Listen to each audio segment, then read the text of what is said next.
अस्सलाम वालेकुम टू आल संगत, क्या हाल है जनाब? ठीक ठाक हो? उम्मीद करें मेरे सारे भैन भरा ठीक ठाक हो। अल्लाह पाक सारे भरावां दे माल जान इज़्ज़त आबरू हर शे दी हिफाजत फरमाए। अल्लाह पाक सारे मुसलमानां दियां बच्चियां दे नसीब बच्चे फरमाए। अच्छा जनाब, भेड़ फार्मर वास्ते बहुत स्पेशल वीडियो, उन्होंने दोस्तों वास्ते वीडियो के जेडे दोस्तों का मैंड एक सैट थी है खुश्क डाइट दुते गर्मी आ गई है तो फार्मिंग जी है तो खुश्क डाइट दुते ही थी रहे। तो मैं उन्होंने दोस्तों के नाल ये बहुत कीमती गल्लां जिहड़ियां अज मैं शेयर करदा पिया, क्योंकि खास कर भेड़ फार्मर वास्ते ये गल्लां बहुत ज़रूरी हैं।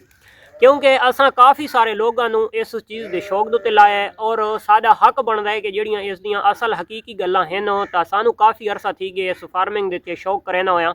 तो ये गल्लां दूसरों तक भी पहुँचाना सदका जा रही है। भेड़ एक ऐसी चीज़ है कि गर्मियों के जिस टाइम में प्रैगनेंट हो सी तो इसनूं तुसां मुसलसल खुश्क चारा और वंडा जिहड़ा तो तुसां उसनूं पैसो ज़्यादा, तो ये एक चीज़ ये मसला बन वैसी कि तुहाडा जानवर पेछा मारन लग वैसी। काफ़ी सारिया अमवात मेरे दोस्तों के नाल ये आईया भी हो सन। मसला किस तू बनता है? ज़्यादा ताकत वाली खुराक तू और खुश्क डाइट तू। जेड़ा जानवर तुहाडा मारन लग वजे, खास कर प्रैगनेंट जानवर अगर पेछा मारन लग वजे तो उसके दो काम करने। एक तो उस जानवर को कोशिश करनी है कि सिर्फ सब्ज चारा ही खिलावना है, उस जानवर को तुसां खुश्क डाइट नहीं देवनी। अगर तुसां वंडा खिलाते पे हो तो कुछ दिहाड़ा वास्ते वंडा बंद कर देवना है। अगर बंद ना कर सकते तो जितना आगे पहले पहनते पे हो उस तू अद्धा कर गिनना है ते देवना सिर्फ सब्ज चारा है। तो तुहाडा जानवर आदे ना कुछ दवा ते कुछ दुआ, तो इं यार भाई जड़ा ना दवा से एहतियात बेहतर है। तुसां जनाब ये कर गए सो सब्ज चारा उस जानवर को देवन लग वैसो अपने आप तुहानू जड़ा ना उस चीज़ का क्लियर थी वैसी कि सारे जानवर की काफ़ी सारी बेहतरी नज़र आई है।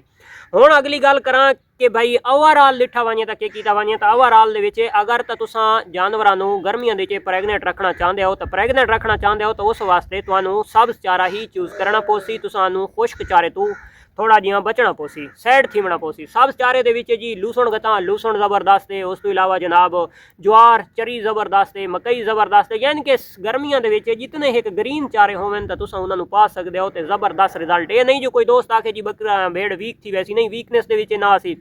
सेहत ही बरकरार रखे सी, फिट भी बिल्कुल रहा सी और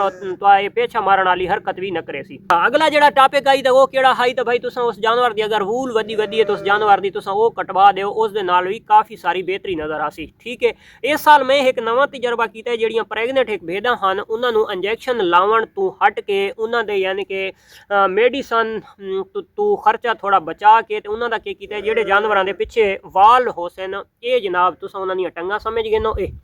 ते ये ओदी पेछे वाली जगह है, इत्थू जानवर पेछा कढ़ेंदा पे तुसां की करना, इस पासू वाल हैं इस पासू वाल हैं, लाउन दा टाकी गिननी है या लीलन दा कपड़ा गिनना है, जेड़ा यानी कि नरम कपड़ा होवे, जेड़ा यानी कि वो बार बार छोटा पेशाब करेंदे रासन तो वो हार्ड कपड़ा ना होवे जो ताकि जख्म ना कर देवे।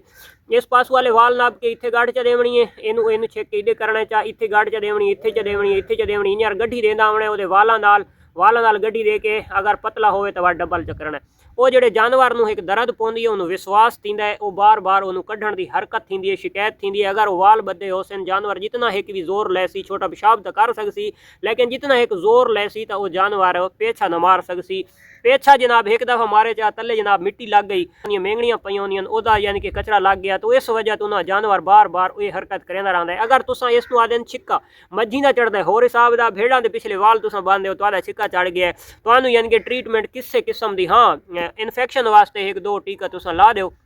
दर्द होवे तो यानी कि दर्द वाला पेन किलर इंजैक्शन ला दो, काफ़ी सारे इंजैक्शन हैं ते बस ज़्यादा ट्रीटमेंट करने की कोई ज़रूरत ही कोनी। सरसों का एल जड़े तो उस जानवर को तकरीबन 10 to 15 ml दे छुड़े सो तो इंशाल्लाह उहदा भी ज़बरदस्त रिजल्ट है। 2 to 3 दिहाड़े ज़्यादा नहीं देना क्योंकि प्रैगनेंट जानवर को ज़्यादा तेल नहीं दिता वैंदा, तकरीबन 3 महीने तक भेड़ बकरी को दे सकते हो, उस तो बाद सरसों का ऑयल नहीं देना जानवर। थोड़े अरसे बाद जो न्यू फार्मर हो सन खुश्क डाइट उत्ते रखे सन, गर्मियों के जानवर प्रैगनेंट रहा सन। प्रैगनेंट का असल मेन मकसद ये है कि हुण जनाब असां ब्रीड घिननी है नॉर्मल मौसम दे विच, यानी कि या तो गर्मी आवन वाले ते या तो सर्दी आवन वाले। हुण दी जिहड़ी साडी ब्रीड है भेड़ दे विच दिठा वजे तां जिहड़े थोड़े जानवर तो होंदे या जिहड़े मैनेज कर सकें तो वो जानवर इन्ने होंदे कि डिलीवर करन तो बाद 40 दिहाड़ां दे अंदर अंदर क्रॉस, वरना ज़्यादा 3 महीना बाद दे विच क्रॉस थी वेंदी है।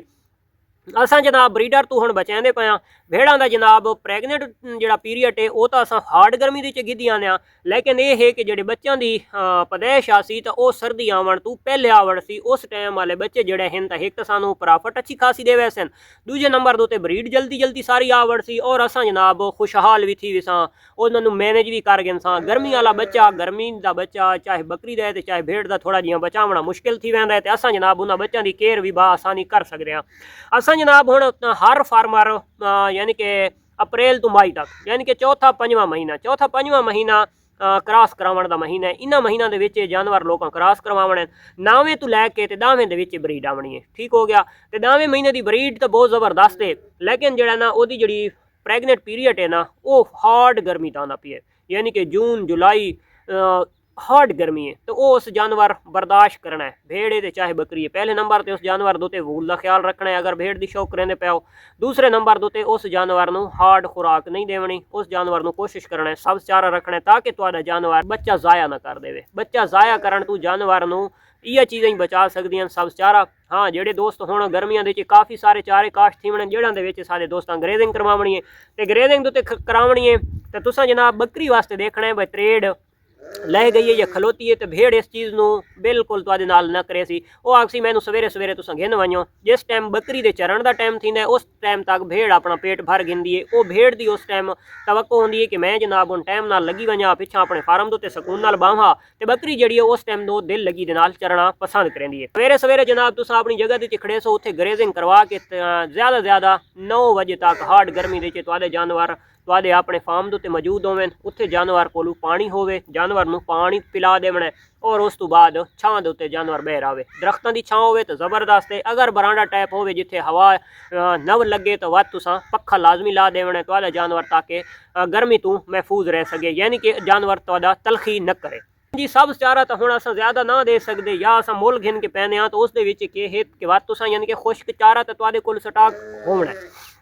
ये थोड़े दिहाड़ों बाद यानी कि अगू चने का मिसा आवड़ सी चने का काटा आवड़ सी अच्छा कहते कोलू जनाब खुश्क लूसण हो सी तो तुसां जनाब के करना है सवेरे सवेरे जानवर नू नमाज तो बाद फौरन जनाब सवेरे सवेरे जानवर नू 2 किलो नहीं उन्होंने सिर्फ अद्धा किलो के हिसाब नाल जानवर नू थोड़ा थोड़ा पा छोड़ना है ताकि थोड़ा थोड़ा खुश्क डाइट खा गिनन सारा दिहाड़ा उन्होंने सब चारा देना है शाम टाइम मगरिब टाइम उन्होंने बिल्कुल जिमें एक वंडे की रूटीन होंगी है तो वंडे की याद होते तुम समझो वो हल्का हल्का खुश्क डाइट दे छोड़ना है ठीक हो गया पूरियां गर्मियां दे तुहानू वंडा देवन की कोई ज़रूरत भी कोनी कैं किस्म का कोई वंडा देवन की जरूरत नहीं हाँ ज़्यादा कोई शौक करना है तो बात जितनी ही कोशिश करनी है कि भेड़ दे विच कम अज़ कम अगर उसनू तुसां दिहाड़ दा एक तुहाडा मामूल बना होया सर्दियों दे विच यानी कि तुसां देंदे पिया एक जानवर दो 1/2 किलो